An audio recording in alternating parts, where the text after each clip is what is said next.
Bağışlayan və mehriban Allahın adıyla hər birinizi xoş gördük əziz və dəyərli müsəlmanlar, dəyərli dostlar. Həzrət Peyğəmbər Əkrəm sallallahu aleyhi və alihi və səlləm hədislərinin birində buyurur ki, dünyada zahidlik 3 şeydən ibarətdir. Onlardan birincisi budur ki, əgər zahid olmaq istəyirsənsə də, gərək uzun-uzadı arzuları tərk eləyəsən. Məhsumların hədislərinə diqqət yetirsək görərik ki, İnsanları, ümməti ən çox çəkindirdikləri şeylərdən biri də uzun-uzadı arzulardır. Həqiqətən Həzrət Əli əleyhissalam buyurur ki, mən ümmət üçün bir neçə şey var ki, onlardan nigaranam, onlardan biri də uzun-uzadı arzulardır. Səbəb budur ki, uzun-uzadı arzular insanı axirət azuqəsindən saxlayar, insanı axirətə əli boş göndərər. Ona görə uzun-uzadı arzuları tərk eləmək lazımdır. Real bir şeyləri fikirləşib, real bir şeylərin haqqında addım atmaq lazımdır. Zahid olmaq istəyən şəxs gərək birinci buna diqqət yetirə ki, dünyada uzun-uzadı arzulardan əl çəkər. İkinci, Həzrət Rəsulullah buyurur ki, Allahın verdiyi nemətlərin şükrünü yerinə yetirmək lazımdır.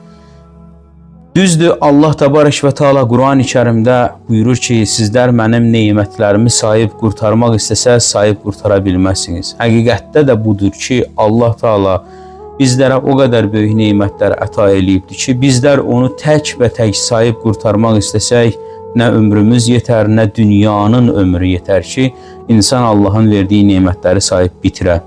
Bir gün Allah təbarək və Teala Həzrət Musa əleyhissalama, Həzrət Cəbrail əleyhissalamı göndərir, deyir ki, ya Musa, mənim nemətlərimi say və nemətlərimin şükrünü yerinə yetir. Həzrət Musa əleyhissalam dizi üstə çökür və Allaha belə nida eləyir. Deyir, ey aləmlərin Rəbbi olan Allah, mən sənin nemətlərini sayıb bitirməkdə acizəm və sənin nemətlərin o qədər çoxdur, o qədər böyükdür ki, mən onun şükrünü yerinə yetirməkdə acizəm.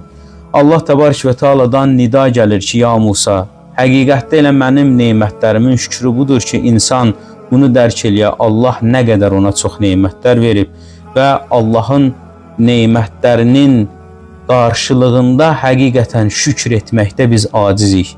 Nə qədər ki acizik, bir o qədər daha çox şükür eləməliyik ki, Allahın nemətlərinə qarşı ən azından zərrə də olsa biz Allahın nemətlərinin şükrünü yerinə yetirmiş olaq.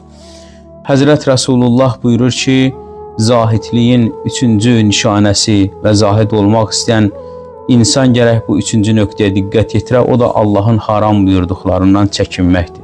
Allah nələri ki haram buyurub, nələri ki qadağan eləyib, gərək onlardan çəkinəsən, onlardan uzaq olasan. Allahın